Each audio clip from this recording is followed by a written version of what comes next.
പുറപ്പാട് പുസ്തകം 13-ാം അധ്യായം. യഹോവ പിന്നെയും മോശയോട്, ഇസ്രായേൽ മക്കളുടെ ഇടയിൽ മനുഷ്യരിലും മൃഗങ്ങളിലും കടിഞ്ഞൂലായി പിറക്കുന്നതിനെയൊക്കെയും എനിക്കായി ശുദ്ധീകരിക്കാം, അത് എനിക്കുള്ളതാകുന്നു എന്ന് കൽപ്പിച്ചു. അപ്പോൾ മോശ ജനത്തോട് പറഞ്ഞത്, നിങ്ങൾ അടിമ വീടായ മിസ്രയീമിൽ നിന്ന് പുറപ്പെട്ടു പോന്ന ഈ ദിവസത്തെ ഓർത്തുകൊള്ളുവിൻ. യഹോവ ബലമുള്ള കൈകൊണ്ട് നിങ്ങളെ അവിടെ നിന്ന് പുറപ്പെടുവിച്ചു. അതുകൊണ്ട് പുളിപ്പുള്ള അപ്പം തിന്നരുത്. അബീബ് മാസം ഈ തീയതി നിങ്ങൾ പുറപ്പെട്ടു പോന്നു.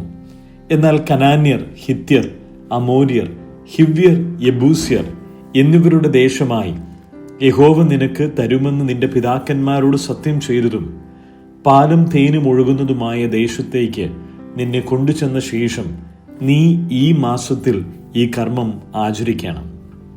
7 ദിവസം നീ പുളിപ്പില്ലാത്ത അപ്പം തിന്നേണം. 7-ാം ദിവസം യഹോവയ്ക്ക് ഒരു ഉത്സവമായിരിക്കണം. 7 ദിവസവും പുളിപ്പില്ലാത്ത അപ്പം തിന്നേണം. നിന്റെ പക്കൽ പുളിപ്പുള്ള അപ്പം കാണരുത്. നിന്റെ അരികത്തെങ്ങും പുളിച്ച മാവും കാണരുത്. ഞാൻ മിസ്രയീമിൽ നിന്ന് പുറപ്പെടുമ്പോൾ യഹോവ എനിക്ക് വേണ്ടി ചെയ്ത കാര്യനിമിത്തം ആകുന്നു ഇങ്ങനെ ചെയ്യുന്നത് എന്ന് നീ ആ ദിവസത്തിൽ നിന്റെ മകനോട് അറിയിക്കണം.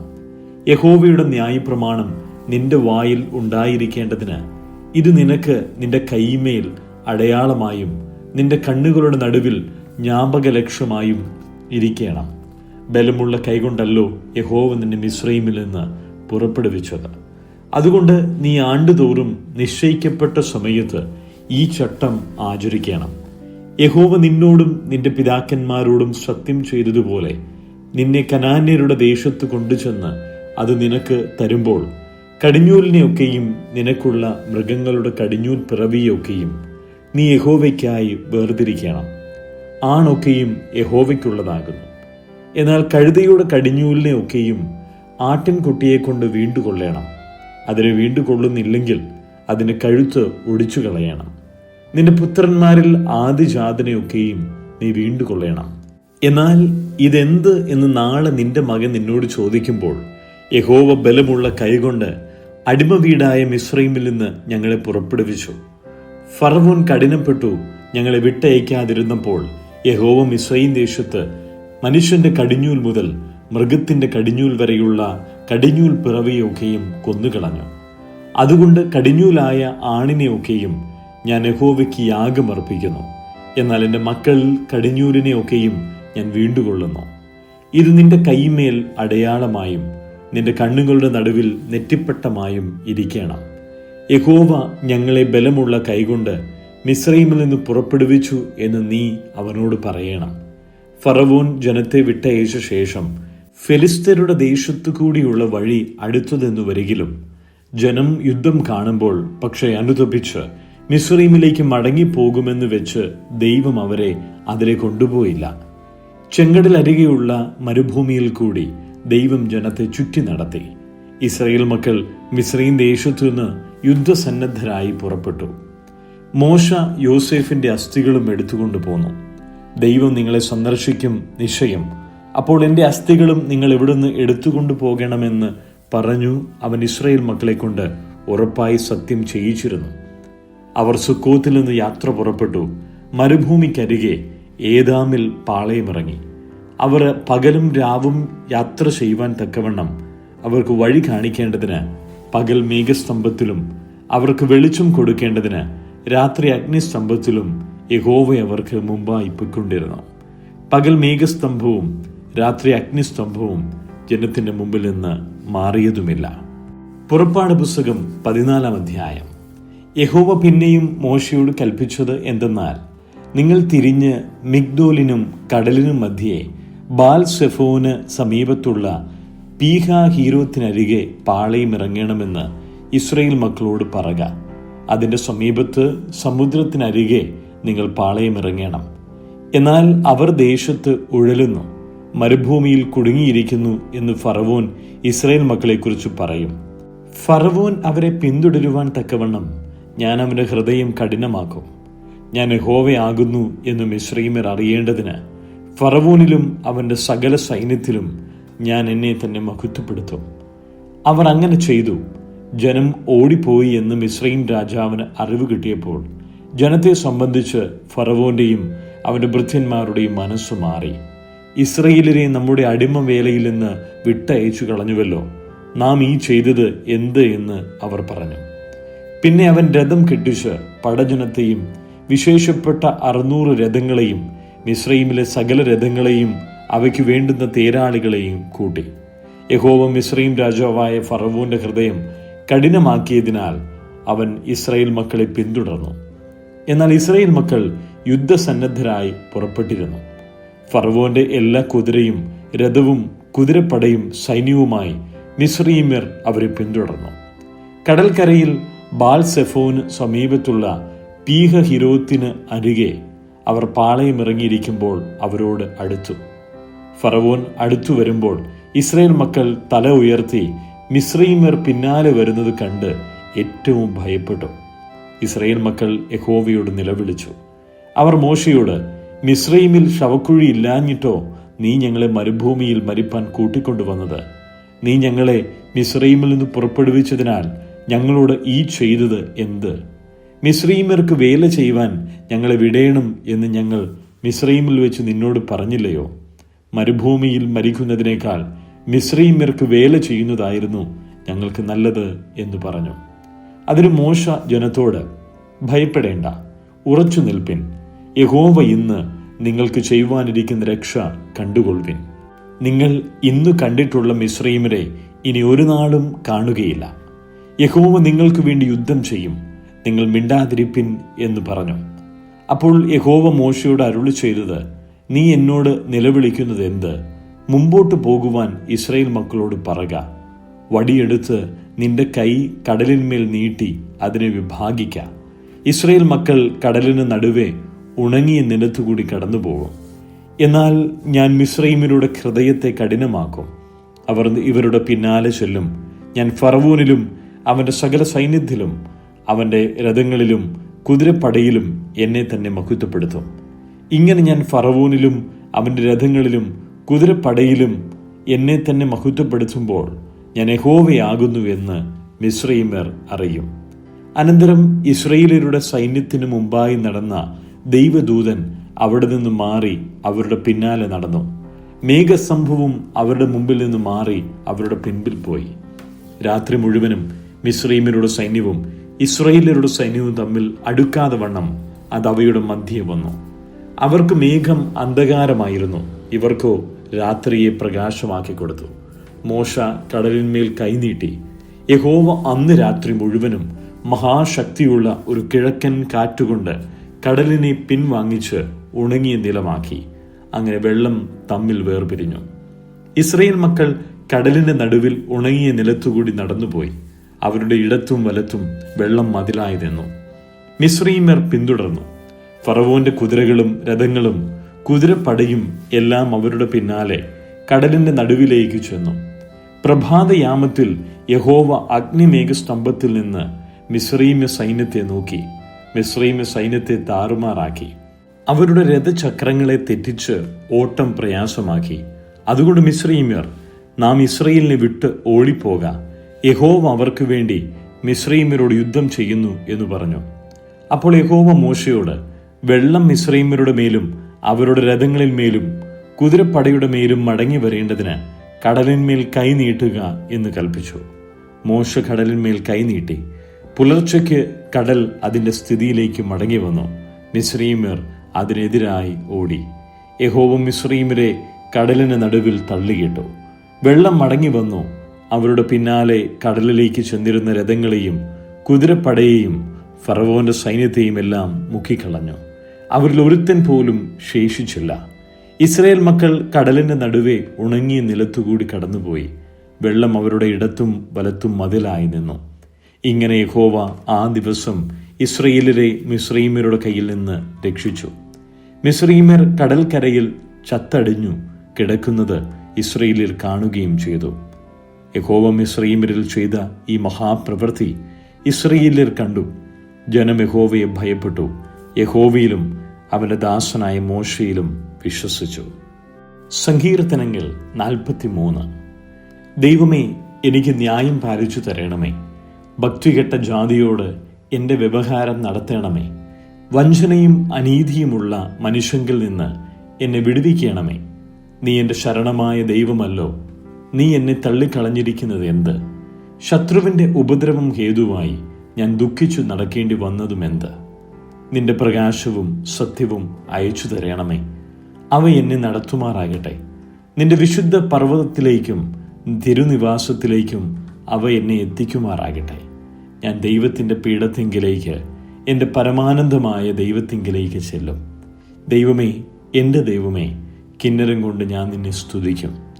എൻ്റെ ആത്മാവേ, നീ വിഷാദിച്ച് ഉള്ളിൽ ഞരങ്ങുന്നത് എന്ത്? ദൈവത്തിൽ പ്രത്യാശ വയ്ക്കുക. അവൻ എൻ്റെ മുഖപ്രകാശക രക്ഷയും എൻ്റെ ദൈവവുമാകുന്നു എന്നിങ്ങനെ ഞാൻ ഇനിയും അവനെ സ്തുതിക്കും. മർക്കോസ് എഴുതിയ സുവിശേഷം 6-ാം അധ്യായം. അവൻ അവിടെ നിന്ന് പുറപ്പെട്ടു തൻ്റെ പിതൃനഗരത്തിൽ ചെന്നു. അവൻ്റെ ശിഷ്യന്മാരും അനുഗമിച്ചു. ശബത്തായപ്പോൾ അവൻ പള്ളിയിൽ ഉപദേശിച്ചു തുടങ്ങി. പലരും കേട്ട് വിസ്മയിച്ചു. ഇവന് ഇവ എവിടെ നിന്ന്? ഇവന് കിട്ടിയ ഈ ജ്ഞാനവും ഇവന്റെ കയ്യാൽ നടക്കുന്ന വീര്യപ്രവൃത്തികളും എന്ത്? ഇവൻ മറിയയുടെ മകനും യാക്കോബ്, യോസെ, യൂദ, ശിമോൻ എന്നിവരുടെ സഹോദരനുമായ തച്ചനല്ലയോ?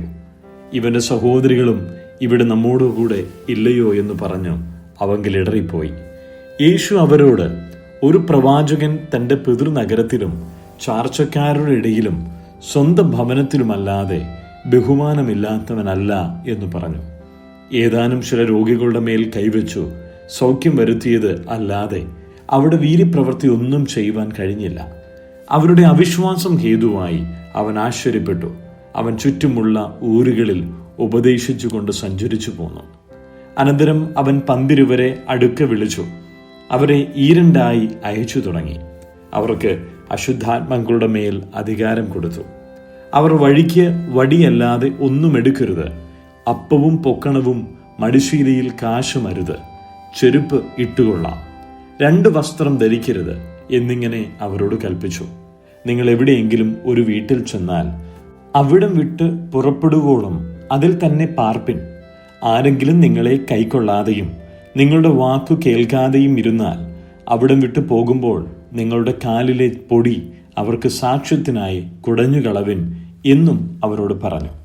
അങ്ങനെ അവർ പുറപ്പെട്ടു മാനസാന്തരപ്പെടേണം എന്ന് പ്രസംഗിച്ചു. വളരെ ഭൂതങ്ങളെ പുറത്താക്കുകയും അനേകം രോഗികൾക്ക് എണ്ണ തേച്ച് സൗഖ്യം വരുത്തുകയും ചെയ്തു. ഇങ്ങനെ അവന്റെ പേർ പ്രസിദ്ധമായി വരികയാൽ ഹെരോദ രാജാവ് കേട്ടിട്ട്, യോഹന്നാൻ സ്നാപകൻ മരിച്ചവരുടെ ഇടയിൽ നിന്ന് ഉയർത്തെഴുന്നേറ്റിരിക്കുന്നു, അതുകൊണ്ട് ഈ ശക്തികൾ അവനിൽ വ്യാപരിക്കുന്നു എന്ന് പറഞ്ഞു. അവൻ ഏലിയാവാകുന്നു എന്ന് മറ്റു ചിലർ പറഞ്ഞു. വേറെ ചിലർ അവൻ പ്രവാചകന്മാരിൽ ഒരുത്തനെ പോലെ ഒരു പ്രവാചകൻ എന്ന് പറഞ്ഞു. അത് ഹെരോദാവ് കേട്ടാറെ, ഞാൻ തലവെട്ടിയ യോഹന്നാൻ ആകുന്നു അവൻ ഉയർത്തെഴുന്നേറ്റിരിക്കുന്നു എന്ന് പറഞ്ഞു. ഹെരോദ തന്റെ സഹോദരനായ ഫിലിപ്പോസിന്റെ ഭാര്യ ഹെരോദിയെ പരിഗ്രഹിച്ചതുകൊണ്ട് അവൾ നിമിത്തം ആളയച്ച് യോഹന്നാനെ പിടിച്ച് തടവിലാക്കിയിരുന്നു. സഹോദരന്റെ ഭാര്യയെ പരിഗ്രഹിക്കുന്നത് നിനക്ക് വിഹിതമല്ല എന്ന് യോഹന്നാൻ ഹെരോദാവോട് പറഞ്ഞിരുന്നു. ഹെരോദിയോ അവന്റെ നേരെ പകവെച്ച് അവനെ കൊല്ലുവാനും ഇച്ഛിച്ചു. സാധിച്ചില്ലതാനും. യോഹന്നാൻ നീതിയും വിശുദ്ധിയുമുള്ള പുരുഷൻ എന്ന് ഹെരോദാവ് അറിഞ്ഞ് അവനെ ഭയപ്പെടുകയും അവനെ കാത്തുകൊള്ളുകയും ചെയ്തു. അവന്റെ വചനം കേട്ടിട്ട് വളരെ കലങ്ങിയെങ്കിലും സന്തോഷത്തോടെ കേട്ടുപോന്നു. എന്നാൽ ഹെരോദാവ് തന്റെ ജനനോത്സവത്തിൽ തന്റെ മഹത്തുക്കൾക്കും സഹസ്രാധിപന്മാർക്കും ഗലീലിയിലെ പ്രമാണികൾക്കും വിരുന്നു കഴിച്ചപ്പോൾ ഒരു തരം വന്നു. ഹെരോദിയുടെ മകൾ അകത്ത് ചെന്ന് നൃത്തം ചെയ്തു. ഹെരോദാവിനെയും വിരുന്നുകാരെയും പ്രസാദിപ്പിച്ച സമയം, മനസ്സുള്ളത് എന്തെങ്കിലും എന്നോട് ചോദിച്ചു കൊള്ളുക, നിനക്ക് തരാം എന്ന് രാജാവ് ബാലയോട് പറഞ്ഞു. എന്തു ചോദിച്ചാലും രാജ്യത്തിൽ പകുതിയോളമായാലും നിനക്ക് തരാം എന്ന് സത്യം ചെയ്തു. അവൾ പുറത്തിറങ്ങി അമ്മയോട്, ഞാൻ എന്ത് ചോദിക്കണം എന്ന് ചോദിച്ചതിന്, യോഹന്നാൻ സ്നാപകന്റെ തല എന്നവൾ പറഞ്ഞു. ഉടനെ അവൾ ബന്ധപ്പെട്ട് രാജാവിന്റെ അടുക്കൽ ചെന്നു. ഇപ്പോൾ തന്നെ യോഹന്നാൻ സ്നാപകന്റെ തല ഒരു തളികയിൽ തരയണം എന്ന് പറഞ്ഞു. രാജാവ് അതിദുഃഖിതനായി എങ്കിലും ആണയെയും വിരുന്നുകാരെയും വിചാരിച്ച് അവളോട് നിഷേധിപ്പാൻ മനസ്സില്ലാഞ്ഞു. ഉടനെ രാജാവ് ഒരു അകമ്പടിയെ അയച്ചു. അവന്റെ തല കൊണ്ടുവരുവാൻ കൽപ്പിച്ചു. അവൻ പോയി തടവിൽ അവനെ ശിരശ്ഛേദം ചെയ്തു. അവന്റെ തല ഒരു തളികയിൽ കൊണ്ടുവന്ന് ബാലയ്ക്ക് കൊടുത്തു. ബാല അമ്മയ്ക്ക് കൊടുത്തു. അവന്റെ ശിഷ്യന്മാർ അത് കേട്ടിട്ട് വന്ന് അവന്റെ ശവം എടുത്ത് ഒരു കല്ലറയിൽ വെച്ചു. പിന്നെ അപ്പോസ്തലന്മാർ യേശുവിന്റെ അടുക്കൽ വന്നുകൂടി തങ്ങൾ ചെയ്തതും ഉപദേശിച്ചതുമെല്ലാം അറിയിച്ചു. വരുന്നവരും പോകുന്നവരും വളരെ ആയിരുന്നതിനാൽ അവർക്ക് ഭക്ഷിപ്പാൻ പോലും സമയമില്ലായകൊണ്ട് അവൻ അവരോട്, നിങ്ങളൊരു ഏകാന്ത സ്ഥലത്ത് വേറിട്ട് വന്ന് അല്പം ആശ്വസിച്ചു കൊള്ളുവിൻ എന്ന് പറഞ്ഞു. അങ്ങനെ അവർ പടകിൽ കയറി ഒരു ഏകാന്ത സ്ഥലത്ത് വേറിട്ടു പോയി. അവർ പോകുന്നത് പലരും കണ്ടു അറിഞ്ഞു. എല്ലാ പട്ടണങ്ങളിൽ നിന്നും കാൽനടയായി അവിടേക്ക് ഓടി അവർക്ക് മുമ്പേ എത്തി. അവൻ പടകിൽ നിന്ന് ഇറങ്ങിയാറെ വലിയ പുരുഷാരത്തെ കണ്ടു. അവർ ഇടയിനില്ലാത്ത ആടുകളെ പോലെ ആകൊണ്ട് അവരിൽ മനസ്സലിഞ്ഞ് പലതും ഉപദേശിച്ചു തുടങ്ങി. പിന്നെ നേരം നന്നേ വൈകിട്ട് ശിഷ്യന്മാർ അവന്റെ അടുക്കൽ വന്നു. ഇത് നിർജ്ജന പ്രദേശമല്ലോ, നേരവും നന്നേ വൈകി, ഭക്ഷിപ്പാനില്ലായകയാൽ അവർ ചുറ്റുമുള്ള കുടിലുകളിലും ഊരുകളിലും ചെന്ന് ഭക്ഷിപ്പാൻ വല്ലതും കൊള്ളേണ്ടതിന് അവരെ പറഞ്ഞയക്കണം എന്ന് പറഞ്ഞു. അവൻ അവരോട്, നിങ്ങൾ അവർക്ക് ഭക്ഷിപ്പാൻ കൊടുപ്പിൻ എന്ന് കൽപ്പിച്ചു. ഞങ്ങൾ പോയി 200 വെള്ളിക്കാശിന് അപ്പം കൊണ്ടിട്ട് അവർക്ക് തിന്മാൻ കൊടുക്കുകയോ എന്ന് അവനോട് പറഞ്ഞു.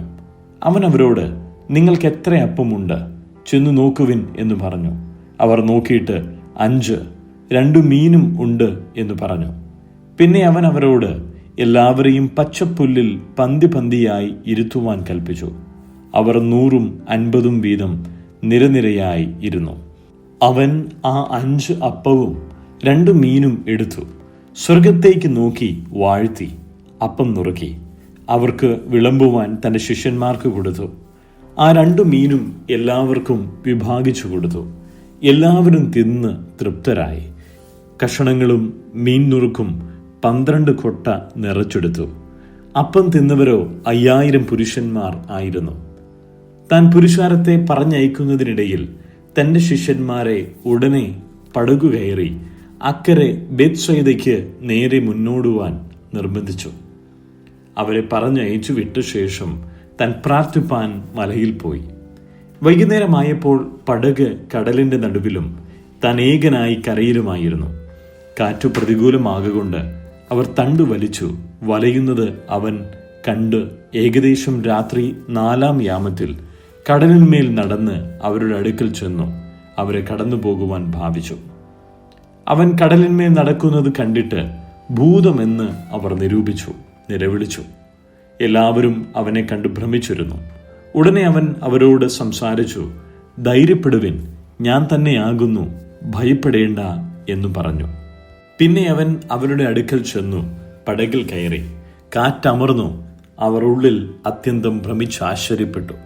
അവരുടെ ഹൃദയം കടുത്തിരുന്നതുകൊണ്ട് അപ്പത്തിന്റെ സംഗതി അവർ ഗ്രഹിച്ചില്ല. അവർ അക്കരെ എത്തി ഗന്നേസരത്ത് ദേശത്ത് അണഞ്ഞു. അവർ പടകിൽ നിന്ന് ഇറങ്ങിയ ഉടനെ ജനങ്ങൾ അവനെ അറിഞ്ഞു. ആ നാട്ടിലൊക്കെയും ചുറ്റിയോടി. അവനുണ്ട് എന്ന് കേൾക്കുന്ന ഇടത്തേക്ക് ദീനക്കാരെ കിടക്കയിൽ എടുത്തും കൊണ്ടുവന്ന് തുടങ്ങി. ഊരുകളിലോ പട്ടണങ്ങളിലോ കുടിലുകളിലോ അവൻ ചെന്നിടത്തൊക്കെയും അവർ ചന്തകളിൽ രോഗികളെ കൊണ്ടുവന്ന് വെച്ചു. അവന്റെ വസ്ത്രത്തിന്റെ തൊങ്ങലെങ്കിലും തൊടേണ്ടതിന് അപേക്ഷിക്കുകയും അവനെ തൊട്ടവർക്കൊക്കെയും സൗഖ്യം വരികയും ചെയ്തു.